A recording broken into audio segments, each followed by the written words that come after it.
Қазіргі таңда көп адамдардың проблемасы жыныстық қуатты асыру. Не істесем жыныстық қуат көтеріледі. Енді ана TikTok, Instagram әлеуметтік желілерінде көп отырамыз ғой. Мен сонда дәрігерлердің шығуын көремін, кейбір компаниялардың баттаны көтеріп шығуын көремін да. Бірақ өкінішке орай именно сол керекті факторларды айтпайды немесе білмейді. Қаншама халқымыз білмейді деп ойлаймын. Білсе де онша внимание бөлмеуі мүмкін. Яғни бұл бәрі жүйке жүйемізге тікелей әсер етеді. Именно жыныстық қуат, либидоның түсіп кетуі, тестостеронның төмендеп кетуі, және де потенцияның төмендеп кетулері бұл главный, ең маңызды фактор стресс, депрессия. Екінші факторлар бұл неправильный питание, дұрыс тамақтанбау. Осы ключевой екі нәрсеге егер сіз мән бермейтін болсаңыз, сізде тек қана потенция еркектік қуат болсын, әйелдік қуат болсын, түсіп кетуі әбден мүмкін. Ойламаңыз, тек простатит болып қалды, воспалениеға байланысты немесе басқа. Жоқ, бұл жерде сіздің миыңыздағы проблемаларға байланысты. Орталық жүйке жүйеңіздегі проблемаларға байланысты. Бұл жүйке жүйелер неден бұзылуы мүмкін? Әрине бұл уайым проблемалар. Мысалға бір кәсіпкерді айтатын болсақ, ол кәсіпкердің миында 1000 проблема бар.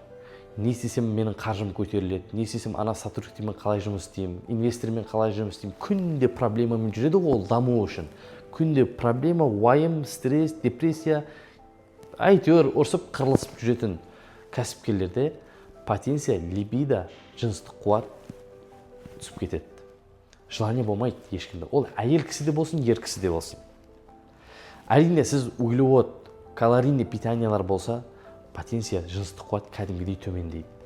1000 дәрі-дәрмек қолдансаңыз да, егер сіз жоғарыда ең главный себептерін ремонттамағаныңызша, сізде жыныстық қуаттың көтерілуі болмайды. Өте қиын. Уақытшаға дәрі-дәрмектер көмектесуі мүмкін. 1-2 апта ары кетсе 1 айға. Или тек қолданған моментте сізге көмектеседі, қолданбасаңыз ол сізге көмектеспейді. Ал бізге не керек? Қолданбаған жағдайда да табиғи өзімізге, бізге жыныстық қуат идеальный болу керек. Ол үшін жоғарыда айтылған екі нәрсеге сіз мән беруіңіз керек, соны сіз контроль жасауыңыз керек болады. Біздің қабылдауымызда талай пациенттер келеді. Именно сол мәселелермен келеді да, менде жыныстық қатынас төмен, немесе жыныстық қуат төмен, потенция болмай жатыр, не істесем болады? Ал мен сұрақ қоям, қандай жұмыс жасайсыз? Осындай жұмыс жасаймын. Қандай кәсіпкерсің? Кәсібіңде проблема бар ма? Постоянно қандай проблемамен жүресің, нені ойлап, нені уайымдап жүресің? Біреу ақшасын айтады, біреу семейный проблемасын айтады. Қашан соны реттейсіз, автомат түрде жыныстық қуат көтеріледі.